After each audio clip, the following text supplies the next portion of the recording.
Video time. Sup? In the backwoods.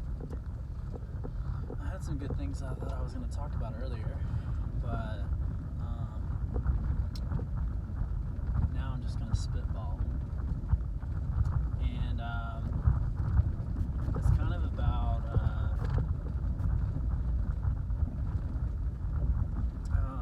a little bit about rhetoric and the meaning of words. I've kind of heard some of this from other people, so I'm, saying some of this from my own opinion, but also some of it from stuff I've heard that I agree with from other individuals, and the power and the meaning of words in our rhetoric. And I feel like at this point, with the platforms that we have on social media and the access we have to information, that how many people actually just go along and believe whatever they're being told.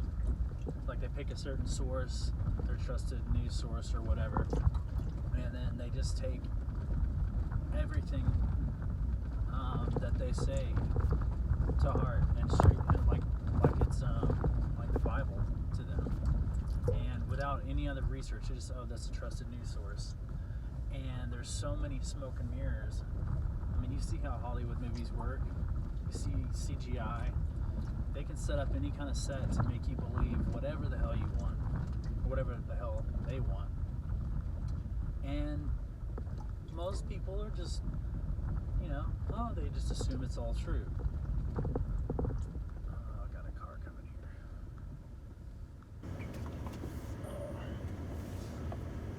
It's a small road in the backwoods here.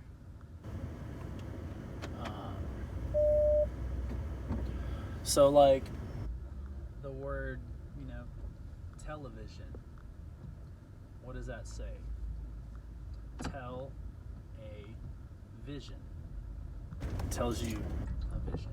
And then your remote control, it's your television program, the word program. You go to the guide to look for all your programs. So they guide you to your programs to tell you a vision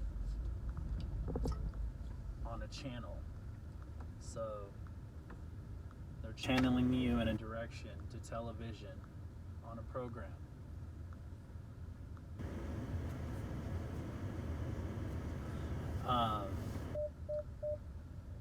Traffic back here on this little road.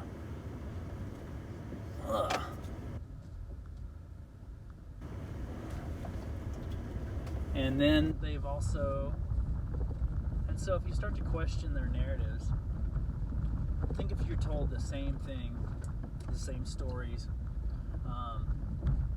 and it's just pounded in your head every single day. If someone was like, Jeff's an asshole, Jeff's an asshole, Jeff's an asshole, Jeff's an asshole, every single freaking day. And they can twist any story. They can say, well, Jeff's an asshole because he did this. Even when I'm doing something good, they can find the bad in that part of anything. And it's twisted. It gets twisted. So there you go. The world thinks Jeff's an asshole. But in reality, you're just taking the word of a few little actions. It can be taken out of context. It can anything.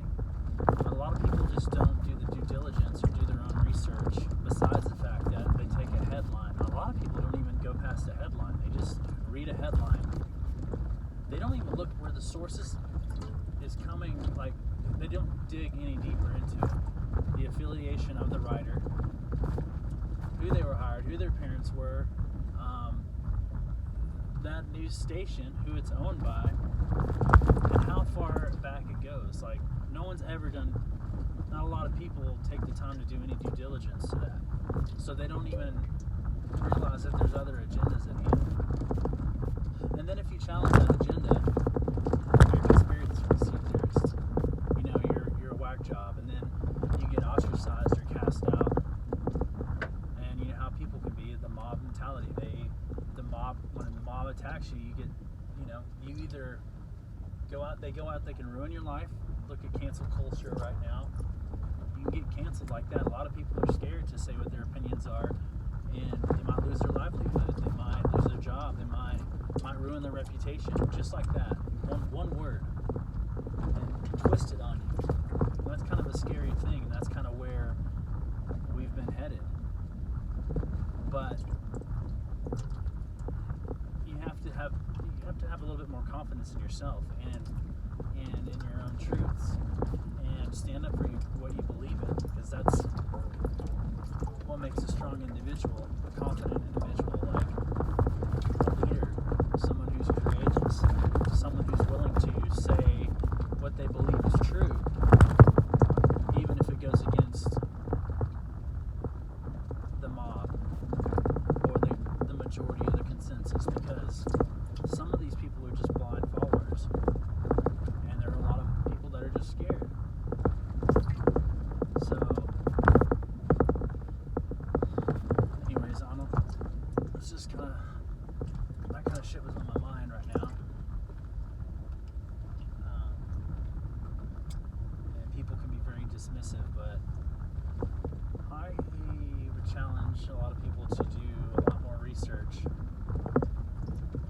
on some of these things that are going on right now in the world, because most of it, when you start connecting the dots, it's not just some kind of wacky theory. It makes a lot more sense. And then once you see what's really going on, it all starts, and you can't unsee it, you can't not see it, you see it everywhere in symbolism, patterns. It's like decoding a spell. Like, once you break the spell and you're out of it,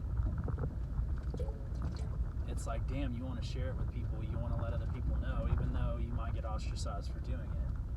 But that's where it comes into being a leader, and be willing to die on your hill of truth.